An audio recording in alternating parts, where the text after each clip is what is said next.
All right, back to talk about a fight that probably is not going to happen in a while, but man, I swear, I'm looking forward to, because it has one of my main themes, main theories about boxing on the line. That is the fight between Vasily Lomachenko and Teofimo Lopez, but Teofimo Lopez is saying that Vasily Lomachenko is acting real funny about that fight. Let's talk about that in this.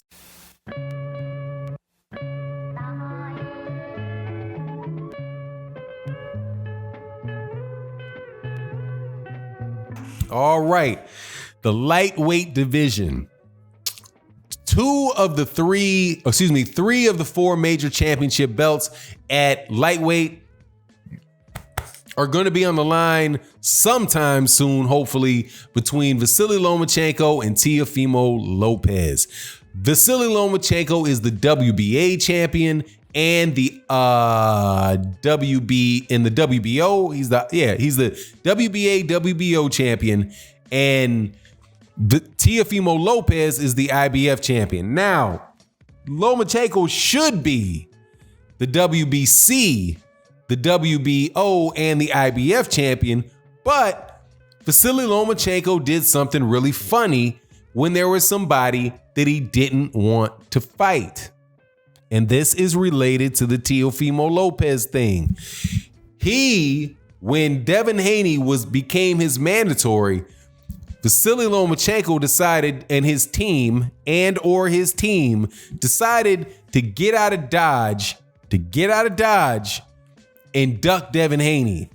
Devin Haney then becomes the WBC champion and then defends his title, defends pretty much at the same time, gets an injury, and miraculously the WBC decides that they need to hurry up and put Devin Haney in recess so that Javier Fortuna and Luke Campbell can fight for the WBC belt. Regardless, Vasily Lomachenko was the WBC champion, should have still been the WBC champion if he didn't duck Devin Haney, and obviously if he won the fight, but you get my point.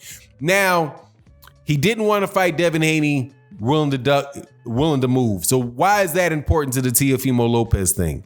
Because of what Teofimo Lopez has been saying about Vasily Lomachenko and negotiating with Vasily Lomachenko for the fight. He said that Vasily Lomachenko is being very, very difficult to deal with in negotiations, that he has all of these demands. He had money, he wants to be the big guy on the money side. That's reasonable. He had all kind of different stipulations that he's asking for. And Teofimo Lopez is like, we're saying yes to every one of them and everything. But now, he wanted the fight to be in New York, but then he didn't want the fight to be in New York. He wanted it in LA. Then he didn't want it in LA. He wanted it in Vegas. I'm paraphrasing, but Teofimo Lopez is pretty much saying that about Vasily Lomachenko, that he is becoming very, very difficult to deal with in the negotiation. Kind of like he doesn't want to make the fight happen. And I'm telling you, I don't believe that Vasily Lomachenko wants that fight to happen. Vasily Lomachenko is not shy about telling people who he does not want to fight. If you go back and look at it, go back and look on certain things. The idea about him fighting Manny Pacquiao, for example, at 140 pounds. What did Vasily Lomachenko say? No, I'm not fighting Manny Pacquiao at 140 pounds. I'm not a 140-pound fighter. It's not going to happen. And I guess around the conversation, it was for, if the fight had to happen, that Manny Pacquiao would have to fight at 135 pounds to fight Lomachenko, but he's not willing to go up to 140 pounds. He's not willing to go up to 140 pounds at all, and said he would rather actually move back down to 130 pounds. So Vasily Lomachenko is not shy about saying what it is that he doesn't want to do. And he's also not taking matches. Another example of that is the guy that he actually lost to. Now, if you're listening to ESPN, or you're reading his records, or reading what a lot of people have to say about Vasily Lomachenko, they forget, or they fail to mention, or they act like it never happened, the fact that he's already lost to Orlando Salido, and he didn't ever take the rematch with Orlando Salido. And my understanding is that it was over things like money that he didn't want, that, you know, stood in the way of that fight. But regardless, at a point in time, Vasily Lomachenko says, I don't see a reason for rematch. My career is where my career is now. His career is where his career is now. And I'm the man now. I don't have to fight him. Well, maybe you are the man. Maybe you don't have to fight him. But that is another example of you not fighting somebody that has already been shown to give you problems. And he's never been back in the ring with anybody that fights remotely like Orlando Salido since. Now, so when I see that Vasily Lomachenko is behaving like this in negotiations, and you could tell from his general attitude about the fight before, and the fact that he said he would rather fight Gervonta Tank Davis, that he's not really looking forward to fighting Teofimo Lopez. Now, I think it's a couple reasons why that could be the case. One, relate that back to the whole 140-pound thing I just talked about, and how he didn't want to fight guys up at 140 pounds. Well, let me break the news to everybody. Teofimo Lopez is a 140-pound fighter when he walks in that ring at 135 pounds.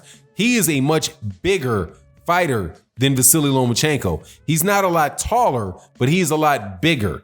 Teofimo Lopez is like, what is he, 21 years old? Started off at 135 pounds. I do believe that he's probably cutting a significant amount of weight to get down to 135 pounds, which is one of the reasons why he's got that power at that weight class to short circuit you. I do believe that he, just like Devin Haney, are going to be guys that are going to really are 140-pound fighters who are at 135 pounds. Now, somebody in the comment section is going to tell me if you can make the weight, then, you know, you're there. That's the weight you are. And that is very, very true. But what I'm saying is that those guys are people that could weigh in, could comfortably fight, I do believe, right now at 140 pounds. But because they're younger and they're in the earlier stages of their career, their bodies allow them to drop off and pick up weight a little more easily than what would happen if somebody was older. So Teofimo Lopez and Devin Haney both seem to fit that 140-pound type fighter all the way to 147-pound type fighter that Vasily Lomachenko has said in the past that he doesn't want to fight, right? That he doesn't want to fight because they're too big and he feels like he's 130. It feels like he's a 130-pounder. Now, that is also just a little bit of evidence around what I've been saying on this page for a while about the setting up of this fight for Vasily Lomachenko. This is a very, very dangerous fight for Vasily Lomachenko. I wouldn't say that it's something that I would count him out of and don't think he can win, but it is a very dangerous fight from that size perspective, the youth perspective, where Vasily Lomachenko is in his career. He's taken more shots now than he had previously taken in his career. And also the fact that some people ridicule the way that I think about this, but I mean, it just pans out with Bob Arum and these guys. They don't let their young champions fight for belts that they don't believe they can win. And I would go so far onto a limb. I might go so far out on a limb to say that they are very, very hesitant. Top rank boxing is very, very, very slow to make any fights that they don't know that they don't really believe they know the outcome of, right? Regardless, their matchmakers are there to make sure that fight is entertaining, but that fight turns out the way that they want that fight to turn out, because they're not looking for one fight. They don't have one fight plans for guys. They got 6-7 fight plan for guys. That's why, like, when they know that Shakur Stevenson was ready to fight for his 126-pound belt, they let him go, but still they're not letting Mick Conlan go yet, because they don't believe Mick Conlan is not such a sure bet to win a championship that they're going to let him fight for one yet, right? So you just see Teofimo Lopez the same way. Going into the fight with Richard Comey, I was like, yeah, I'm picking Teofimo Lopez. You know, I know Richard Comey's a tough fighter. Teofimo Lopez is a super talented fighter, but at the same time, I'm like, nah, man, they're not. I don't believe Bob Arum and those matchmakers are gonna throw Teofimo Lopez into a fight that he can't win. And the way that the fight turns out, Teofimo Lopez stops a very good lightweight. Because Richard Comey's a very good lightweight. That's no soft touch. That dude is no soft touch, and stops him in devastating fashion. So the fact that they're making this fight and pushing for this fight between Teofimo Lopez and Lomachenko, from especially where these guys are in like their career and their age, it just seems like it seems tough. And also Vasily Lomachenko, I think, is somebody that would know all of this and not walk, into the lion's den, easily. That he's gonna look for his options and look to see how he might be able to slide up out of that. But anyway, that's my take on the matter. You let me know what you think in the comment section. And with that, I'm out. Peace.